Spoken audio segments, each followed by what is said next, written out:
2600 almost 2600 years पहले एक Greece में बंदा था, थेल्स नाम का। मिलिटस जगह से, ग्रीस के अंदर जगह थी। उसने पाया कि अगर ऑब्जेक्ट्स को आपस में रब करें, किन्हीं खास ऑब्जेक्ट्स को, तो उन पे कुछ शक्ति आ जाती है, कुछ एंटिटी आ जाती है। तो मेरे पास एक ये पीवीसी की पाइप है जो कि पानी की सप्लाई में यूज होती है, और एक ये टिन का कैन है, और ये एक वुलन ग्लव है, वुलन क्लॉथ मान लो। तो मैं अगर इस पीवीसी की पाइप को इस वुलन क्लॉथ से रब करूं, तो थेल्स के अनुसार इस पाइप के पास कुछ शक्ति आ जानी चाहिए भाई। तो देखते हैं। तो मैं देख रहा हूं कि ये रबिंग के कारण इस पे कुछ शक्ति आ गई भाई, बिना रबिंग करे नहीं आती। और उस शक्ति का नाम थेल्स ने बोला, या अदर साइंटिस्टों ने बोला होगा, उसको इलेक्ट्रिक चार्ज बोला गया, इलेक्ट्रिक चार्ज। और दो टाइप्स के चार्जेस बोले गए, प्लस और माइनस। तो पहला प्रश्न तो यही है कि भाई प्लस और माइनस क्यों, पिंक और पर्पल क्यों नहीं, या ब्लू और रेड क्यों नहीं, मतलब कुछ प्लस माइनस क्यों। तो मैं देखता हूं कि अभी इस रॉड पे कुछ चार्ज है, कुछ शक्ति है, और जिससे मैंने रब करा ना, इसमें भी कुछ चार्ज है। अब मैं दोनों को दोबारा संपर्क में ले आता हूँ, और कोई मैं ऐसी कोई रिग्रेस रबिंग नहीं कर रहा, बस मैं इनको संपर्क में ले आया, और अब मैं दोबारा इसको पास लेके गया टिन कैन के। पहले जितना तो कुछ भी नहीं हो रहा, और इसको अगर मैं थोड़ा सा,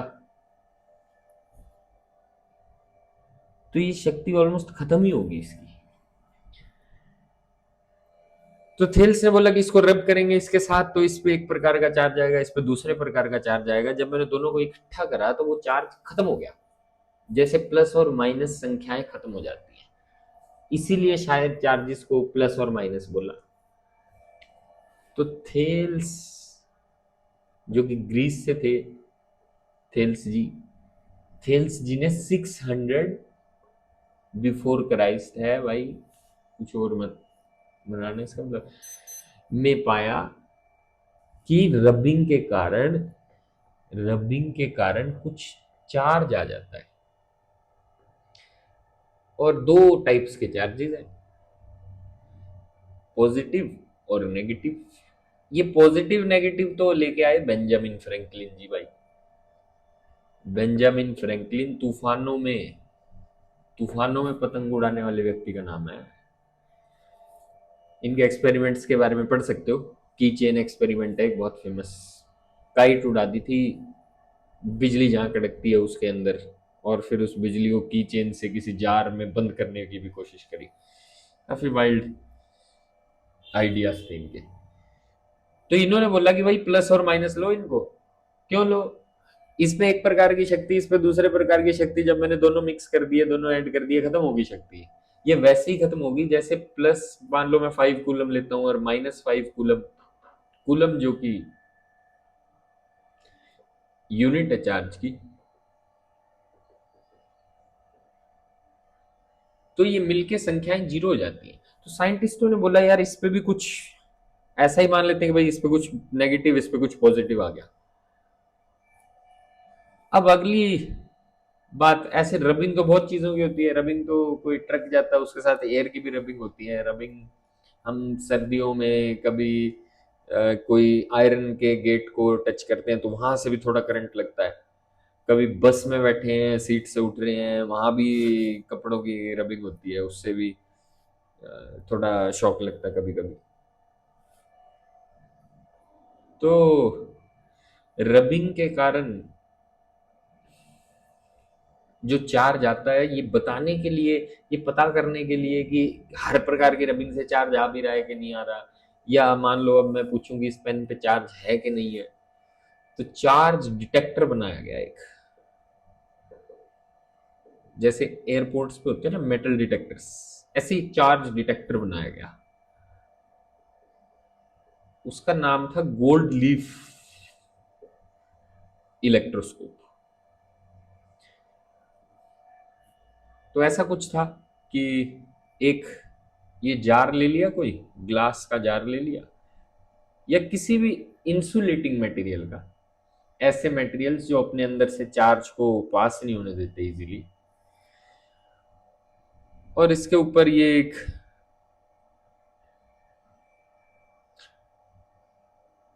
रॉड लगा दी मेटल की।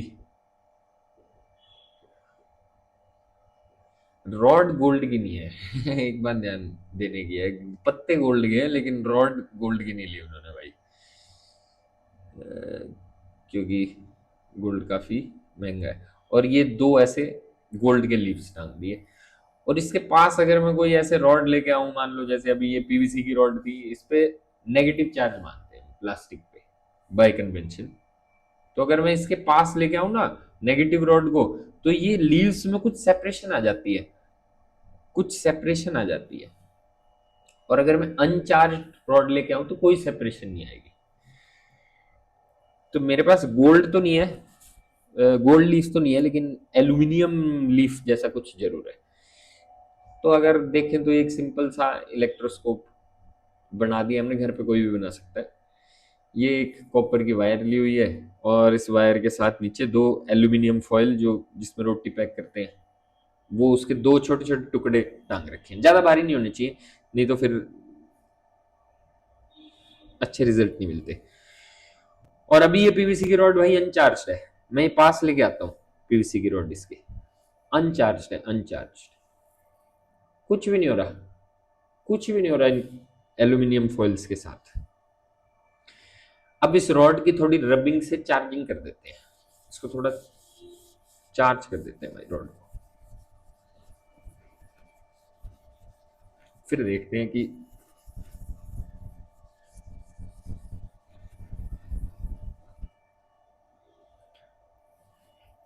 अब देखो क्या हो रहा है इन पत्तों के साथ।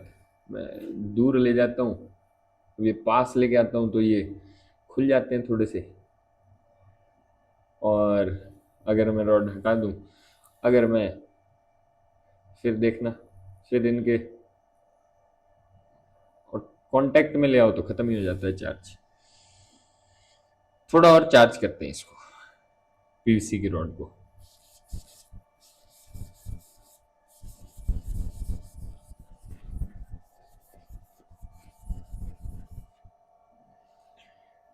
और अब मैं पास लेके आता हूँ तो फिर से इनमें कुछ सेपरेशन आ जाती है, और मैं कांटेक्ट में ले आऊँ तो थोड़ी देर में सेपरेशन खत्म हो जाती है।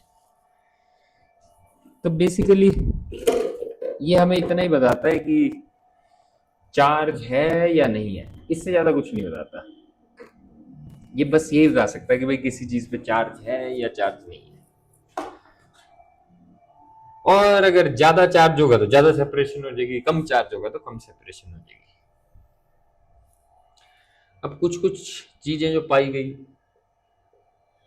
कि अगर प्लास्टिक की रॉड है, प्लास्टिक तो वैसे भी बहुत एक नेगेटिव, आजकल तो पानी में भी माइक्रो प्लास्टिक्स आते हैं जिससे बहुत सारी बीमारियां हो सकती हैं। तो प्लास्टिक की रॉड पे नेगेटिव चार्ज आ जाता है, और इसके साथ जो मैंने वूल का क्लॉथ रब करा था इस पे पॉजिटिव चार्ज आ जाता है।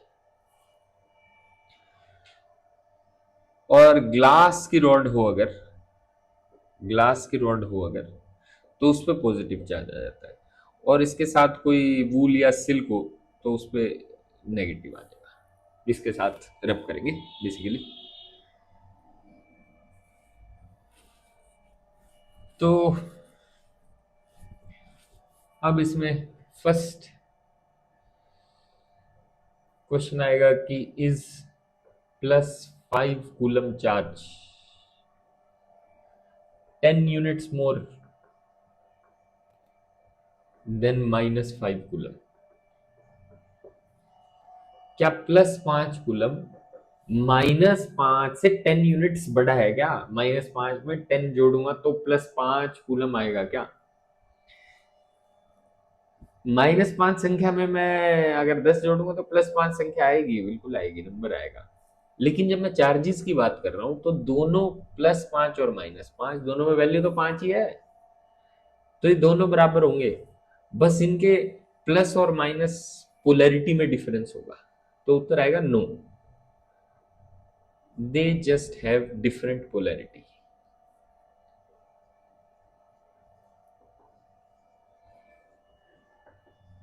Different polarities.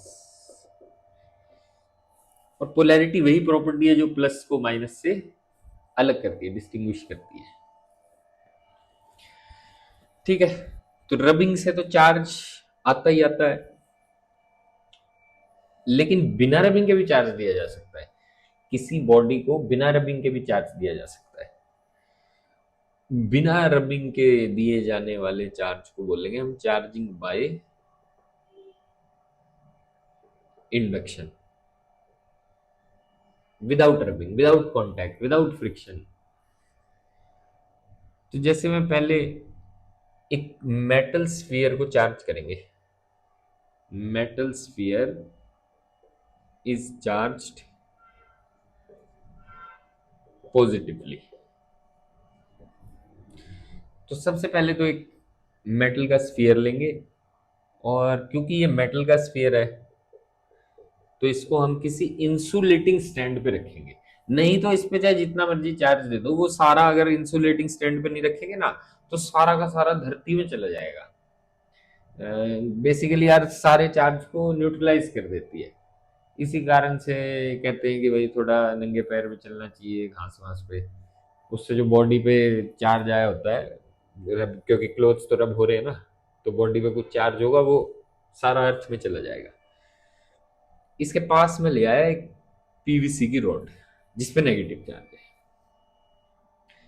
अब मेटल की खासियत ये, मेटल की खूबी यही कि इसके अंदर अनलिमिटेड, भाई almost practically unlimited very large number of free electrons होते हैं। हर एक एटम, मेटल का हर एक एटम अपने आउटर मोस्ट शेल में से एक एक, दो दो, कोई तीन तीन भी इलेक्ट्रॉन को फ्री छोड़ देते हैं। भाई तुम्हारा जो मन है वो करो, तुम घूमो फिरो, मौज लो तुम। तो ये पीवीसी की रॉड पे नेगेटिव चार्ज है, मेटल के अंदर एक समुद्र है, एक सागर है इलेक्ट्रॉन्स का, और ये नेगेटिव चार्ज उन इलेक्ट्रॉन्स को रिपेल करेगा, क्योंकि नेगेटिव नेगेटिव तो रिपेल ही करते हैं। तो वो इलेक्ट्रॉन्स यहां आ जाएंगे। तो जिन एटम्स के इलेक्ट्रॉन यहां आ गए उन पे तो बेचारों पे पीछे पॉजिटिव चार्ज रह गया ना। तो पॉजिटिव चार्ज यहाँ पे बंधा हुआ है भाई, बाउंड है, एटम्स पे है, एटम नहीं चल रहा, इलेक्ट्रॉन्स मूव कर रहे हैं। और ये वह एटम्स हैं जिनसे इलेक्ट्रॉन लॉस हो चुका है, तो लॉस से तो पॉजिटिव चार्ज भी आता है। अब सेकंड स्टेप में क्या करेंगे?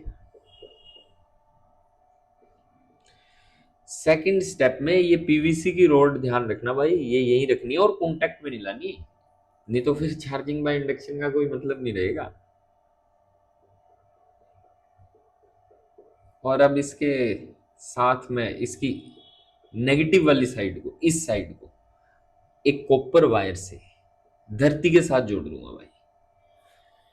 और धरती क्या करेगी? धरती में सारे इलेक्ट्रॉन्स को, ये सारा यहाँ जितना नेगेटिव चार्ज है एक्स्ट्रा का, सारा अपने अंदर संभालेगी, सारा अपने अंदर संभालेगी। तो ये इलेक्ट्रॉन्स धरती में नीचे चले जाएंगे। मतलब ये सेकंड स्टेप को कह सकता हूं मैं अर्थिंग। अर्थिंग हो रही है। ये रोड अभी भी नहीं हटानी भाई, ये रोड हटा दी तो फिर ये प्लस नहीं रुक पाएगा, ये इलेक्ट्रॉन्स यहां आ जाएंगे, क्योंकि रिपल्शन नहीं फेस करनी पड़ेगी ना इनको।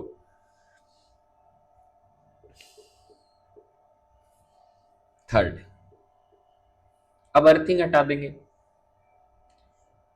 अर्थिंग हटा देंगे और रॉड अभी भी रखेंगे भाई। रॉड तो लास्ट स्टेप में रिमूव करनी है। और फोर्थ में रॉड हटा देंगे, और मेटल की खासियत कि मेटल पे जो भी तुम चार्ज दोगे वो सारा मेटल फैला देगा, मेटल पे चार्ज देते ही फैला देगा अपने उस सरफेस पे, इंसुलेटर नहीं फैलाएगा। इस प्लास्टिक की रॉड को मैं कोई चार्ज दूं रब करके, तो मैंने यहाँ रब करा, अगर मैंने यहाँ रब करा तो यही रहेगा चार्ज, वो फैलेगा नहीं सारी रॉड पे। पर मेटल में खासियत है कि फैल जाता है चार्ज। तो फर्स्ट स्टेप में एक पीवीसी की रॉड ले आए, इसने मेटल के जो अनगिनत इलेक्ट्रॉन्स हैं उनमें से कुछ इलेक्ट्रॉन्स को रिपेल कर दिया और इधर पॉजिटिव चार्ज रह गया। फिर अर्थिंग करवाई नेगेटिव साइड की, तो ये इलेक्ट्रॉन्स अर्थ में चले गए। फिर हमने अर्थिंग हटा दी वायर, फिर फाइनली हमने रॉड भी हटा दी, तो मेटल पे जितना भी चार्ज था वो फैल गया, पूरे सरफेस पे फैल गया। मेटल की खासियत है। अब सेकंड में हमें नेगेटिवली चार्ज करना है मेटल स्फीयर को। इसी स्फीयर को नेगेटिवली चार्ज करेंगे। देखो कैसे करेंगे नेगेटिवली चार्ज। अब की बार मैं मेटल की रॉड ना लाके, ये प्लास्टिक की रॉड ना लाके ग्लास की रॉड ले आऊंगा, ग्लास की रॉड। और ग्लास की रॉड पे तो अभी पढ़ा था भाई नेगेटिव चार्ज होता है ग्लास की रॉड पे, तो ग्लास की रॉड पे नेगेटिव कह रहा हूँ, सॉरी पॉजिटिव, ग्लास रॉड पे पॉजिटिव। तो ये ग्लास रॉड पे पॉजिटिव चार्ज आ गया, और जो मेटल स्फीयर में इलेक्ट्रॉन्स हैं वो दौड़े चले आएंगे प्लस के पास, क्योंकि प्लस तो उनको अट्रैक्ट करेगा। तो इलेक्ट्रॉन्स भाग के आ जाएंगे और पीछे रह जाएगा बाउंड ये पॉजिटिव चार्ज। फिर हमने ग्लास रॉड ऐसी की ऐसी रखी, नेगेटिव चार्ज ऐसे का ऐसा रहेगा। और जो ये पॉजिटिव चार्ज था इसको खत्म करने के लिए अर्थ इसको खत्म करेगी अर्थिंग में, लेकिन अब की बार इलेक्ट्रॉन नीचे नहीं जाएंगे, क्योंकि नीचे चले गए तो और ज्यादा पॉजिटिव क्रिएट हो जाएगा। अर्थ तो खत्म कर देती है चार्ज को, तो मतलब यहां से इलेक्ट्रॉन्स ऊपर जाएंगे अब की बार। तो मैं ऐसे दिखा देता हूँ कि इलेक्ट्रॉन्स ऊपर जा रहे हैं। और ग्लास रॉड हमें अभी भी नहीं हटानी, ग्लास रॉड अभी भी नहीं हटानी, फाइनली हटा देंगे रॉड। तो मेटल की जो प्रॉपर्टी है कि चार्ज को अपने सरफेस पे फैला के खुश है, ये एक जगह रख के खुश नहीं है भाई। ठीक है, चार्जिंग बाय इंडक्शन। अब इसका तीसरा केस कि मेरे पास दो मेटल के स्फीयर्स हैं, दोनों को सेम समय पे हमें चार्ज करना है। ठीक है, दो मेटल स्फीयर्स को सेम टाइम पे चार्ज करेंगे। थर्ड आ गया चार्जिंग बाय इंडक्शन में।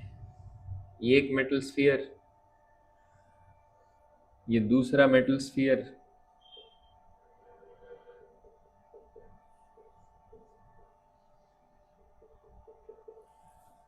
और दोनों कांटेक्ट में अभी।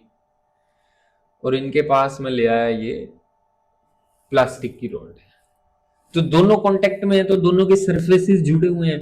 सरफेसेस जुड़े हुए हैं मतलब यहाँ वाले इलेक्ट्रॉन वहां भी जा सकते हैं, वहां वाले इलेक्ट्रॉन यहाँ भी आ सकते हैं। तो यहाँ के जो इलेक्ट्रॉन्स होंगे वो रिपेल होंगे, रिपेल होंगे तो दूर से दूर जाने की कोशिश करेंगे, दूर से दूर जाने की कोशिश करेंगे, तो यहाँ नहीं जाएंगे क्योंकि ये सरफेस जुड़ा हुआ है, तो इससे भी दूर जा सकते हैं, यहाँ पहुंच जाएंगे और इधर बच जाएगा पॉजिटिव चार्ज। अब दूसरा स्टेप, इन दोनों स्फीयर्स को अलग कर दो, दोनों में थोड़ा सा गैप ले आओ स्फीयर्स में, दोनों स्फीयर्स में थोड़ा सा गैप ले आओ। और ये रॉड यहीं रखनी है, तो इस पे पॉजिटिव, और ये क्योंकि दूर हो चुका है तो इस पे तो नेगेटिव फैल ही जाएगा। और अगले स्टेप में अगर ये रॉड भी हटा दोगे तो ये पॉजिटिव भी फैल जाएगा। तो अगर मैं थर्ड स्टेप देखूं तो एक मेरे पास पॉजिटिवली चार्ज स्फीयर है और एक नेगेटिवली चार्ज स्फीयर है। और कोई हमने चार्ज जो ऑब्जेक्ट था, जो कि ये प्लास्टिक की रॉड थी, इसको हम कभी संपर्क में नहीं लेके आए, कोई कांटेक्ट नहीं किया हमने इसको, विदाउट कांटेक्ट के ही ये स्फीयर्स चार्ज हो गए। इसीलिए इसको चार्जिंग बाय इंडक्शन बोल रहे हैं, ना कि चार्जिंग बाय फ्रिक्शन या कांटेक्ट या रबिंग, क्योंकि इसमें कोई फ्रिक्शन रबिंग कांटेक्ट इन्वॉल्व ही नहीं है।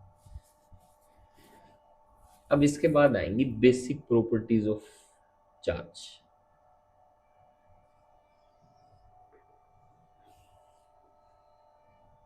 इनमें से क्वेश्चन आता है भाई, बोर्ड में भी आता है और बाकी अपना नीट में भी आता है, जेई में भी आता है, सभी पेपरों में आता है। तो तीन प्रॉपर्टीज होती हैं चार्ज की। जैसे पहली है एडिटिविटी। सिंपल एक लाइन में बोलूं तो चार्ज स्केलर होता है भाई, चार्ज वेक्टर नहीं होता। तो चार्ज को ऐड करने के लिए हमें कोई special rule, Y cap J cap root A square B square कुछ नहीं करना, सिंपल जोड़ो चार्ज को। Charges are scalar, so they are added using simple algebra.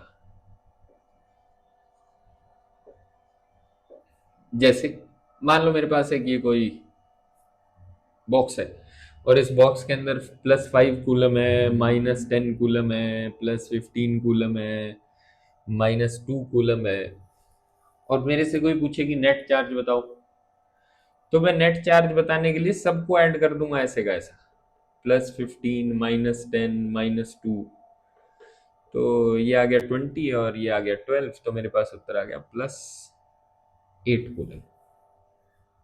Simple, जैसे नॉर्मल हम संख्याओं को ऐड करते हैं।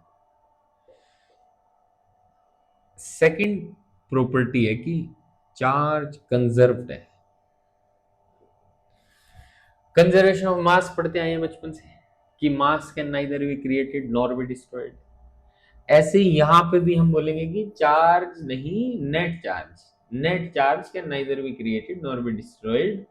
एक और कंडीशन लगा देंगे, in an isolated system.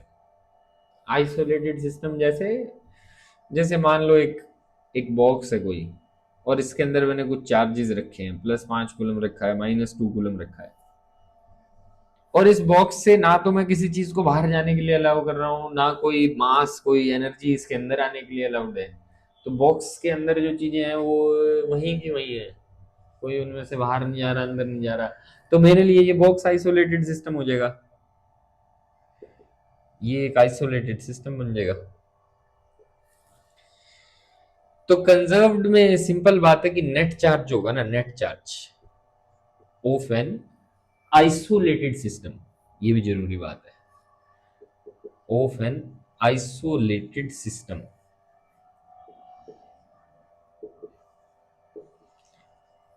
Can neither be created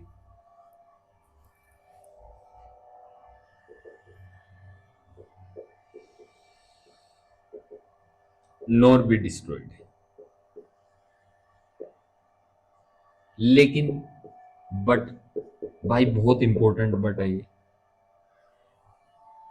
charge carrying particles जैसे इलेक्ट्रॉन, जैसे प्रोटॉन, ये क्रिएट भी हो सकते हैं, ये डिस्ट्रॉय भी हो सकते हैं। आइसोलेटेड सिस्टम की बात कर रहा हूं मैं, उसके अंदर ही ये चार्ज कैरिंग पार्टिकल क्रिएट भी होते हैं, डिस्ट्रॉय भी होते हैं। जितने भी न्यूक्लियर रिएक्शंस है सब में यही चलता है।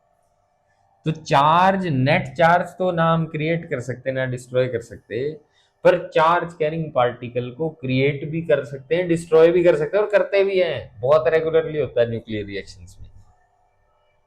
Charge carrying particles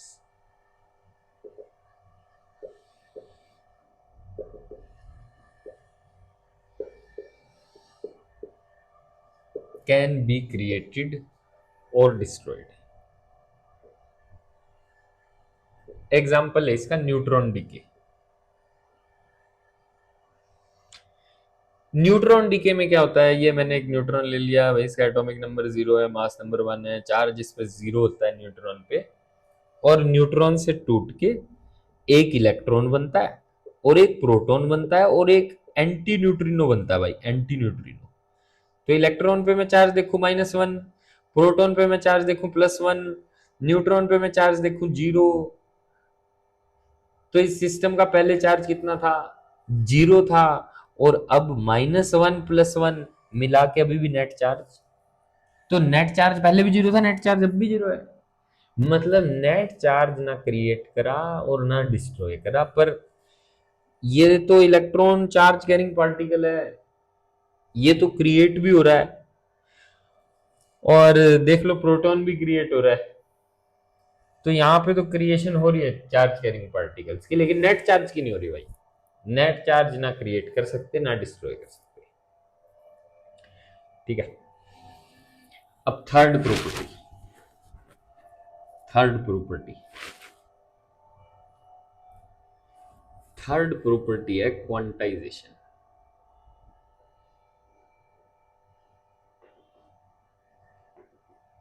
quantization quantization का मतलब, जैसे मैगी खरीदते हैं, तो मैगी एक बहुत बड़ा पैकेट भी आता है मैगी का, जिसमें 6 मैगी होती है, 6 मैगी होती है। फिर इससे छोटा पैकेट भी आता है जिसमें 4 मैगी होती है, चार।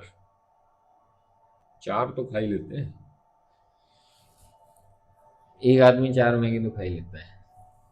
और फिर एक 2 मैगी वाला भी होता है, और फिर सबसे छोटा होता है भाई 1 मैगी वाला। 1 मैगी वाला, तो मैं अगर थोड़ा ध्यान से देखूंगा तो वो जो 6 मैगी वाला पैकेट है, उसमें एक वाले जैसी ही तो 6 मैगी है। और जो 4 मैगी वाला पैकेट है, उसमें एक वाले जैसी तो 4 है। और 2 वाला जो पैकेट है, उसमें एक जैसी ही तो 2 है। एक एक वाली मैगी ही तो 2 बार प्रेजेंट है। तो अगर मैं दुकान वाले से, शॉपकीपर से बोलूं कि मेरे को जरा आप 1/4 मैगी दे दो, तो मिलेगी क्या? पैकिंग ही नहीं होती उसकी, मिलती ही नहीं है, वो आती ही नहीं है, कंपनी उसको बनाती ही नहीं है। तो वो बोलेगा कि भैया मिनिमम एक पैकेट मिलेगा मैगी का, बड़े से बड़ा जितना मर्जी ले लो। चाहे 6 वाला एक पैकेट, 6 वाले 10 पैकेट ले लो, चाहे बोरी भर के मैगी ले लो, कट्टा भर के मैगी ले लो भाई, लेकिन मिनिमम फिक्स्ड है, एक से कम नहीं मिलेगी।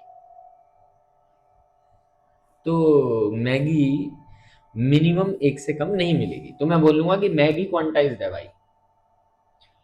अगर टॉफी की बात करें, किसी का बर्थडे होता है तो वो कैसे पूरा टॉफी का पैकेट लेके जाते हैं, और उस पैकेट में तो बहुत सारी टॉफी आती है, लेकिन एक से कम तो नहीं आती ना टॉफी। कंपनी पैकिंग तो नहीं करती कि हाफ टॉफी जैसी तो कोई चीज नहीं होती कि तुमने हाफ टॉफी मांगी और वो शॉपकीपर ने उसको कट कर दिया और फिर तुम्हें हाफ हाफ टॉफी दे दी। आती नहीं है भाई, वो बनती ही नहीं है, मिलती ही नहीं है। तो मैं बोलूंगा टॉफी भी क्वांटाइज्ड है। ठीक ऐसे ही कुछ चार्ज में, चार्ज की भी एक छोटी से छोटी वैल्यू है, और बड़ी वैल्यूज उसी को रिपीट करके प्राप्त होती है। जैसे मैगी की एक छोटी से छोटी वैल्यू है 1 पैकेट, और बड़े पैकेट्स उसी की रेपिटेशन है। 6 वाले में 6 टाइम रिपीट हो रही है, 4 वाले में 4 टाइम रिपीट हो रही है, 2 वाले में 2 टाइम रिपीट हो रही है, कल को कोई 3 वाला आता है तो 3 टाइम रिपीट हो जाएगी। तो charge has a minimum fixed value, या फिक्स्ड मिनिमम वैल्यू लिख देता हूं, fixed minimum value called basic unit of charge. और ये होता है ई से लिखते हैं, वैल्यू होती है 1.6 10⁻⁻19 कूलम। सिर्फ इतनी बात नहीं है क्वांटाइजेशन में कि इसकी एक मिनिमम वैल्यू है, एक और बात है कि बड़ी वैल्यूज इस मिनिमम को रिपीट करके मिलेगी। 2 टाइम्स रिपीट कर सकते हो, 3 टाइम्स कर सकते हो, 1.5 टाइम्स नहीं कर सकते। मेरे को 1.5 वाली कोई मैगी नहीं मिल रही, 3.7 वाली कोई मैगी नहीं मिल रही, 0.3 वाली कोई नहीं मिल रही, 2.4 वाली कोई मैगी नहीं मिल रही, क्योंकि उसके लिए मेरे को एक से भी छोटा टुकड़ा करना पड़ेगा, 0.5 टुकड़ा करना पड़ेगा, या 1.5 मैगी चाहिए तो 1 + 0.5 करना पड़ेगा। 0.5 आता ही नहीं, आता ही एक पैकेट है भाई। तो ऐसे ही चार्ज में अगर मेरे को बड़ी वैल्यू चाहिए चार्ज की, तो मैं इसके बहुत सारे रिपीटेशन ले सकता हूँ, इसको बहुत बार ले सकता हूँ, इससे छोटा टुकड़ा नहीं ले सकता, 0.5 ही नहीं ले सकता, 1.3 ही नहीं ले सकता। तो दूसरा है कि any bigger value of charge is an integral multiple. Integral है भाई, इंटीग्रल मल्टीपल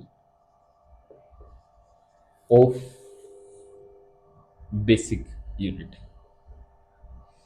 मतलब मैं ऐसे लिख सकता हूं कि Q जो कि चार्ज है वो होगा ±NE, जहां पे N होगा 1 2 3 4 5, कुछ भी चल सकता है भाई, इंफिनिटी जितने मर्जी हो जाए, कोई दिक्कत नहीं है।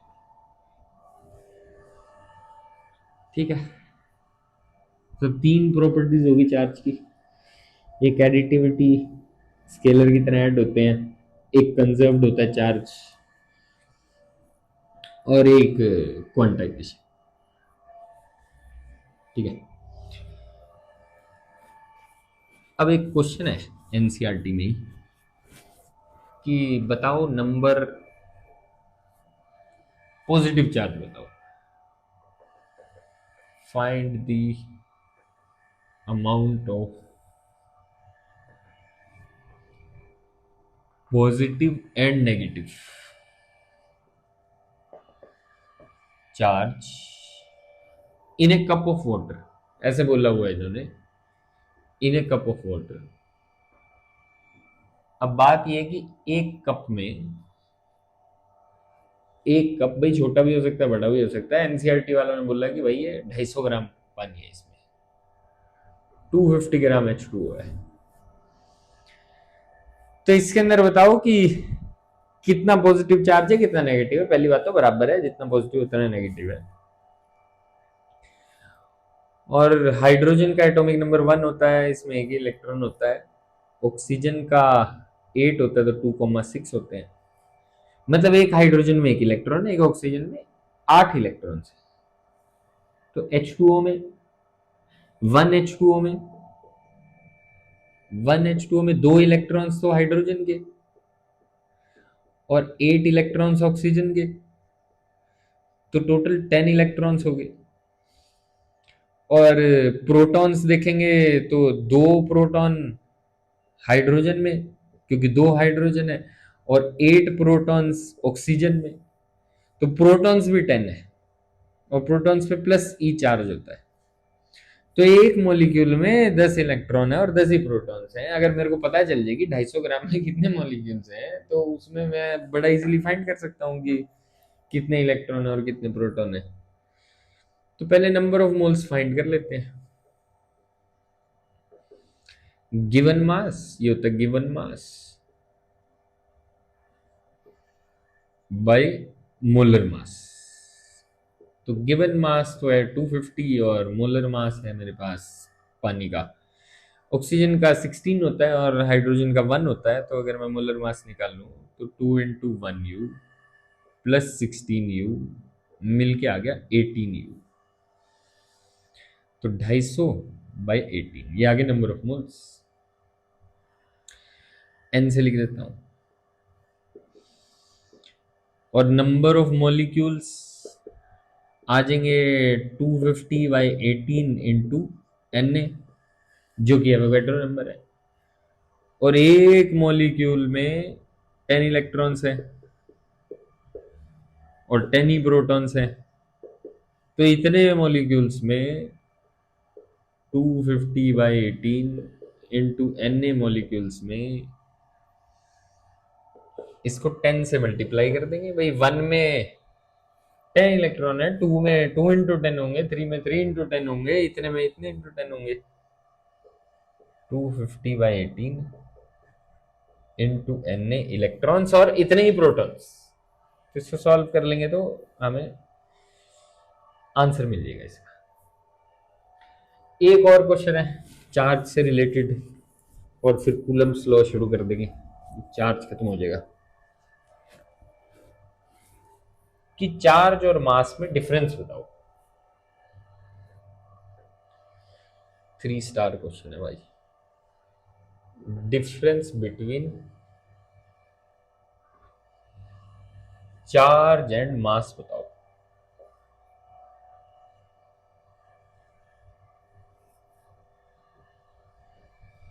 तो पहला डिफरेंस कि चार्ज पॉजिटिव भी हो सकता है नेगेटिव भी हो सकता है, कैन बी पॉजिटिव और नेगेटिव। और मास ओनली पॉजिटिव होता है। कभी ऐसा तो नहीं हो सकता ना कि मैंने बोला कि मेरे को -10 kg कुछ सामान खरीदना, -10 kg वेजिटेबल्स खरीदनी है, या कोई -1 kg सेब ले आए आज, तो -1 kg जैसा कुछ, हमारे -10 kg आटा दे दो, कोई मतलब नहीं है इस बात का। तो चार्ज पॉजिटिव ही है, मतलब मास पॉजिटिव है, सॉरी। और चार्ज पॉजिटिव भी हो सकता है, नेगेटिव भी हो सकता है। फिर चार्जेस अट्रैक्ट भी करते हैं और रिपेल भी कर सकते हैं। तो मैं ये लिख देता हूं कि लाइक चार्जेस रिपेल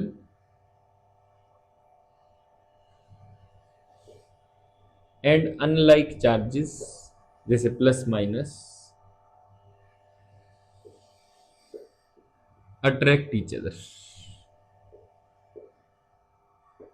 पर जो मासेस हैं, यूनिवर्सल ऑफ ग्रेविटेशन के हिसाब से जो मासेस में मास के कारण फोर्स लगती है, वो तो अट्रैक्टिव ही होती है, ग्रेविटेशनल फोर्स तो अट्रैक्टिव ही होती है। तो masses have attractive gravitational force.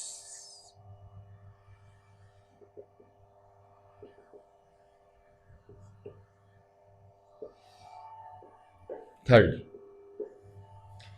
Charge quantized है। चार्ज की एक छोटी से छोटी वैल्यू है, और क्यों है ये हमें नहीं पता क्यों है, सच में नहीं पता क्यों है, लेकिन मास में ऐसा कुछ नहीं है। अभी तक हमें कोई इसकी स्मॉलेस्ट वैल्यू या कोई ऐसे बेसिक यूनिट ऑफ मास ऐसा कुछ नहीं मिला। तो इट इज नॉट क्वांटाइज्ड। फिर फोर्थ है ऐसा यूनिट, तो बिल्कुल बच्चों वाला पॉइंट है।